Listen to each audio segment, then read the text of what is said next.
Uy, bakit hindi ka nagpa-follow? Ayan, ang date ngayon is October, Monday. Pala ako ulit ng mga damit ko. So, samahan niyo ako mag-impake ng damit. Hello! So, ayan, aalis na naman ako. So, ito ay, ang day ngayon ay, saan yung cellphone ko? Ayan, ang date ngayon is October, Monday, February 26. So, ngayon ay aalis na naman ako. Aalis ako, papunta ako ng Bali. So, ito is team retreat ng company namin. So, free yung accommodation, free yung mga gagastusin namin din doon for from March 1 to 20 from March 1 hanggang March 9. Pero nag-extend ako. So, ang alis ko is Feb 27, which is bukas. Tama ba? Feb 27 yung alis ko. Sandali nga. Hindi, actually, ang alis ko is Feb 27. So, bukas pa yung check-in. Tama. Feb 27. Bukas pa yung check-in. So, ngayon, mag-iimpake na naman ako. Kahagaling ko lang ng Japan nung Feb 15 ako umuwi. So, ngayon, Feb 26, magbabiyahe na naman ako papuntang Bali. So, samahan niyo ako na mag-pack ng mga damit.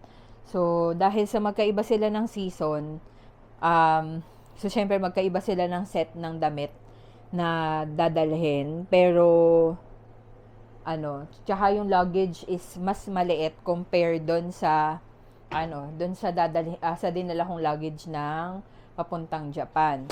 So, ito yung luggage na dadalhin ko. Binili ko lang siya sa Japan kasi ang dami palang mabibili. Totoo pala ang chismis na maraming mabubudol pagdating sa Japan. So, binili ko lang to sa Japan. Mukha naman siya matibay. 600 pesos lang siya doon.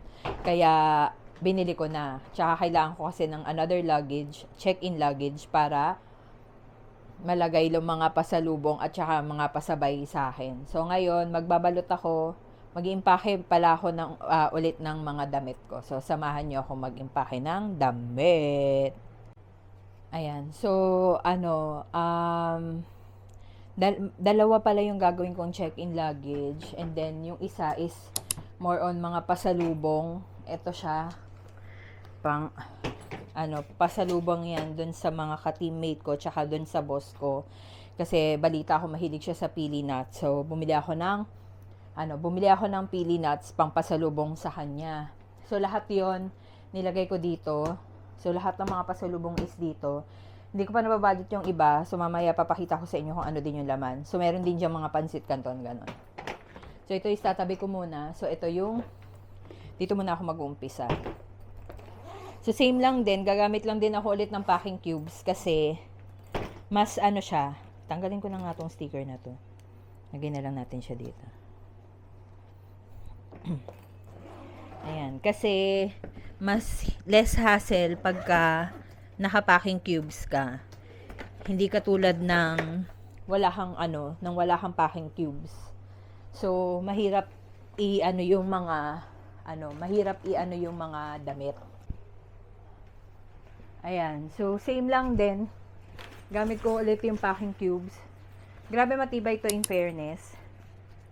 So, pangalawang beses ko pa lang naman din siya gagamitin for long travel. For long travel din. So, bali 19 days ako sa Bali. So, ayun. 19 days ako sa Bali, kaya medyo marami-rami din yung damit na dadalhin ko. Dahil pwedeng maglaba ako doon, pwedeng hindi din ako maglaba, depende sa mood. Tsaka maabutan kami ng Nyepi Day, so baka sa Nyepi, doon kami maglaba. Hindi ko lang sure kung pwede yon, pero sana pwede. Ayan. So, ang dadalhin ko mostly is mga pang swimming. So, ito, nagdala ako ng shorts. ng short na pwede ko siyang gamitin or pwede siyang mabasa. Tapos, nagdala ko ng mga pang-cover up na long sleeves. So, yan. 2 long sleeves yung dadalhin ko. Pang-cover up lang siya. Kasi ang lola mo, syempre, marami-rami pa tayong mga juba-juba dyan sa mga kilikili.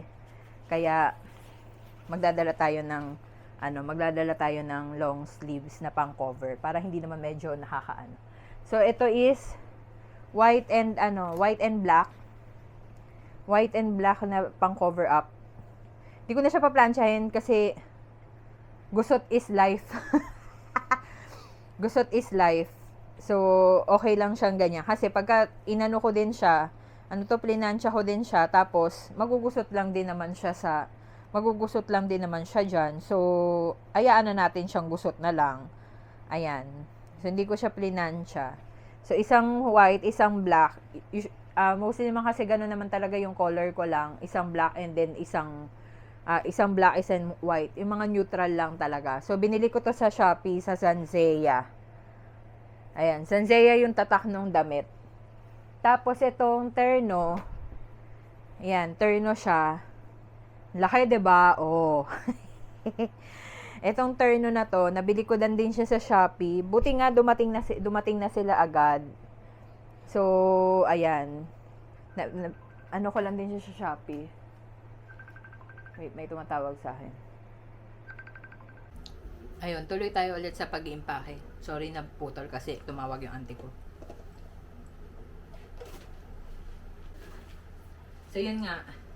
Saan na ba ako? Ayun. Eto, binili ko to sa Sansea. So, terno siya. Na ganito yung kulay. Binili ko siya sa Sansea. Parang mga nasa 300, 400 pesos lang. So, lahat ng mga links, baka interested kayo, lalagay ko lang siya lahat sa description box sa baba. Tapos yan, puro shorts yung mga dala ko. Kasi nga, syempre 'di ba, ang Bali is mainit. So same lang din dito sa Philippines sa mainit. Kaya lahat ng mga dala-dala ko is puro shorts lang. So ito is sa TikTok shop ko lang 'to binili. So 'di ba, ang laki. Sa TikTok shop ko lang 'to binili din. Matagal na to sa aking short na to. Kaso nung time na tumaba nga ako, hindi na siya nagkasya. Kaya ngayon kasya na siya ulit. So dadalhin ko siya. Tapos ito din, mahilig kasi ako sa mga tattered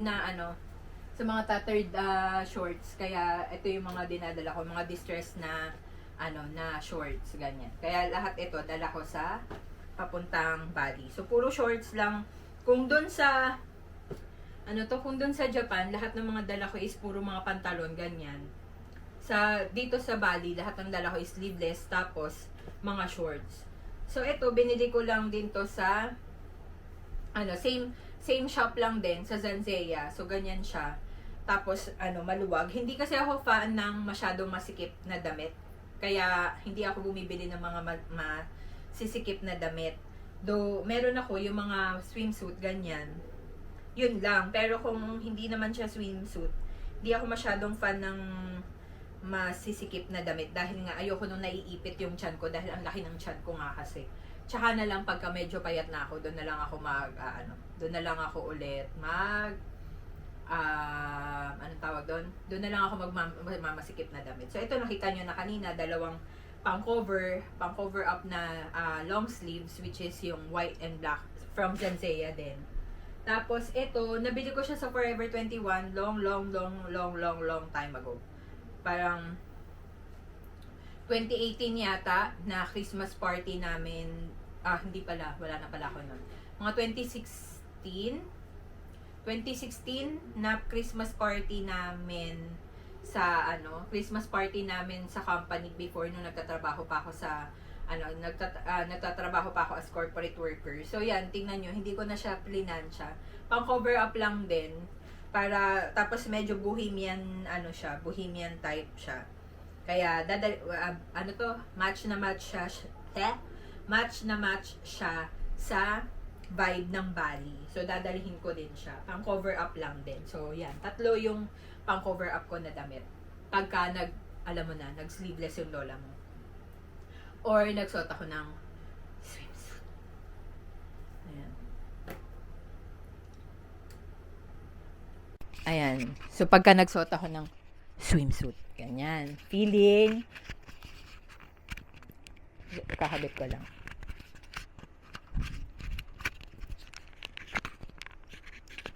So, dahil sa marami ng mga nagsusot din ng swimsuit ngayon. So, medyo nakapagpundar na ako ng lakas ng loob. Kaya, kaya magsusot na lang din ako nun. Feeling, tsaka nasa ibang bansa naman ako kaya okay lang. So, ayan, binili ko din to sa Sansea, Army Green din. So, lahat ng links ng mga damit, ng mga damit, just in case na interested kayo, lalo na sa mga plus size friends ko dyan, sa mga plus size friends ko dyan, so pwede nyo puntahan yung link dun sa description box sa baba.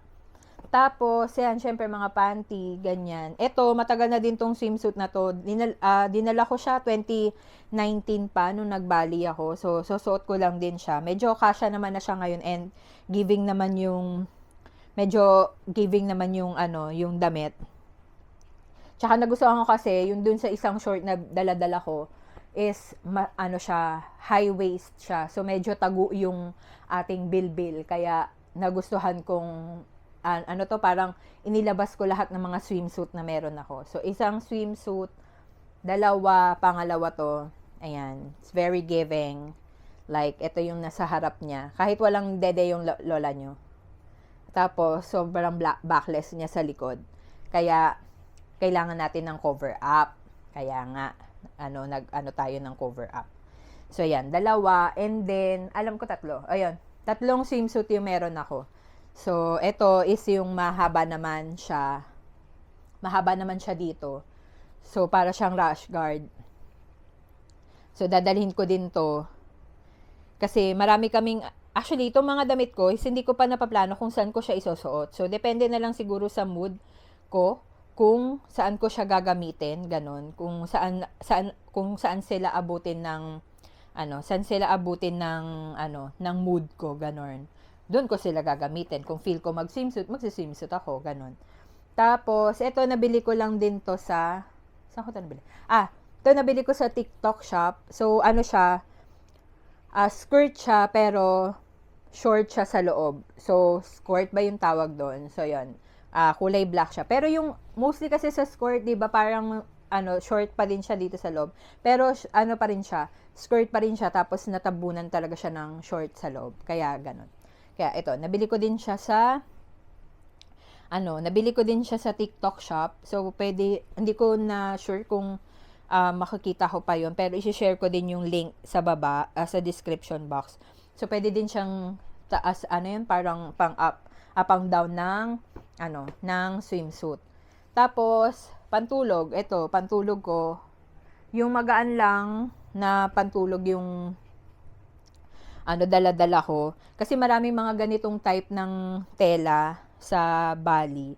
So, doon ako nakabili before nung nagpunta ako doon ng 2019. Kaya, hindi na ako masyadong magdadala ng mga ganito kasi baka makabili na naman ng lola nyo doon. Isa yun sa mga pinagsisihan ko nung pumunta ako ng Japan. Bakit ako nagdala ng maraming damit? Tapos pwede naman pala akong bumili doon. Or hindi ko naman pala sila nagamit. Dito ko lang sila nagamit. Tapos another swimsuit na nabili ko sa TikTok shop. So ito is, ayan, ganyan siya. Alam ko trending to sa TikTok, yung mga ganito for my plus size girlies out there. Ito is maluwag siya sa akin. 2XL to 3XL yung nabili ko. Pero sobrang luwag niya sa akin. Maluwag siya dito sa banda dito. Dahil siguro hindi paganon yung shoulder ko. Hindi ako nakaganon. Ganon.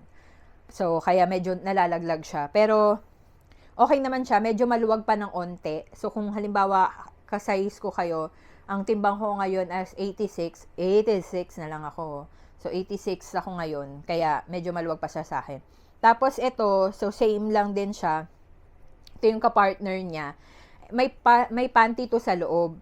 Ginawa ko is pinatanggal ko yung panty sa loob kasi the panty is not giving. Like, kasi nga sobrang luwag niya sa akin. Maluwag siya sa akin. Hindi siya sobrang luwag. Maluwag siya sa akin. And then yung panty niya dahil sa sobrang laki, para akong may suot na yung salawal na kitang-kita sa loob.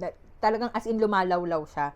Kaya, ang ginawa ko is pinatanggal ko na lang yung panty para, tapos magsusot na lang ako ng panty sa loob o kaya ng cycling shorts. Ganon.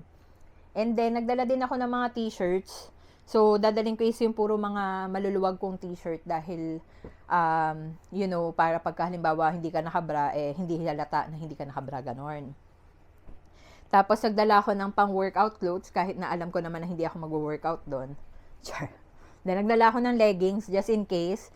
Kasi yung mga ka-teammates ko doon is mostly, sila, mga fit and mga gym enthusiast. So, nagdadala ako ng, isang pair ng, ng pang-workout clothes. Ganon. Ng pang-workout, ganon. So, dadali natin ang blacklist nating jersey. Ayan, pang-workout natin. So, kung yung mga tao doon is very hubad, I'm very covered, ganon. Hindi kasi tayo masyadong maghubad. Nahiya pa ako. Hindi pa ganun kataas yung confidence level ko. Ganon. So, 2 shirt yung dadalhin ko for, pang gym. Para pagka halimbawa natapos na yung isa, So, dahil 8 days, technically 8 days kami for the retreat. So, malamang yung iba doon is magyayayang mag-workout and then meron ding workout, meron din kami yoga session. So, magdadala na lang din ako para hindi naman tayo masyadong hindi tayo para prepared tayo doon sa ating sasabakan. Tapos ayan, nagdala din ako ng shorts. So, another shorts na naman na nabili ko din siya sa TikTok shop. So, shorts ulit. So, yun nga, puro dala ko is shorts lang. Bihira lang talaga akong pangpantulog lang na pajama yung dala-dala ko. So, another shorts na naman from TikTok shop. Tapos, yun na yung mga damit ko na dadalhin. Tapos, same lang din yung mga pouch na ginamit ko, toiletries na ginamit ko sa Japan dahil hindi pa naman siya ubos. So, ilalagay ko na lang din siya sa aking luggage. Like, eto. Dahil sa hindi pa naman siya ganun kaubos. So, lahat ng mga is dadalhin ko na lang. Ito pa rin yung dadalhin ko, yung mga toiletries. So, aray ko. Ayan, yung mga shampoo and yung body wash, tapos yung facial wash. Tapos, ayan, bumili ako nitong spray na,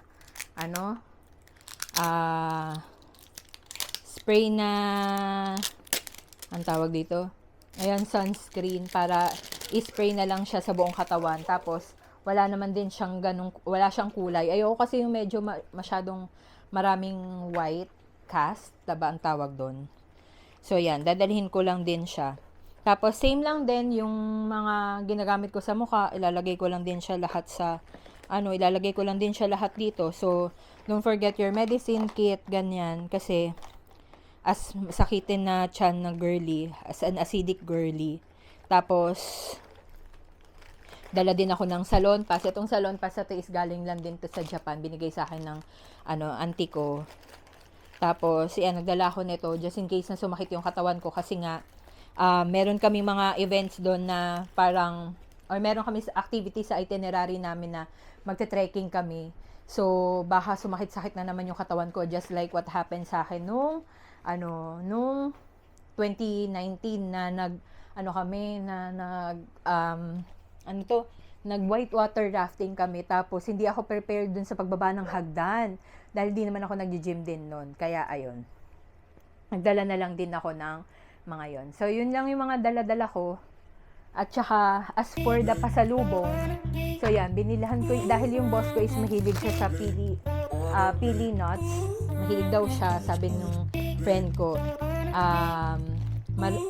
Bumili ako ng mga pili nuts na pasalubong sa kanya. Tapos, yun, lahat ng mga pasalubong is dito ko ilalagay sa luggage na to.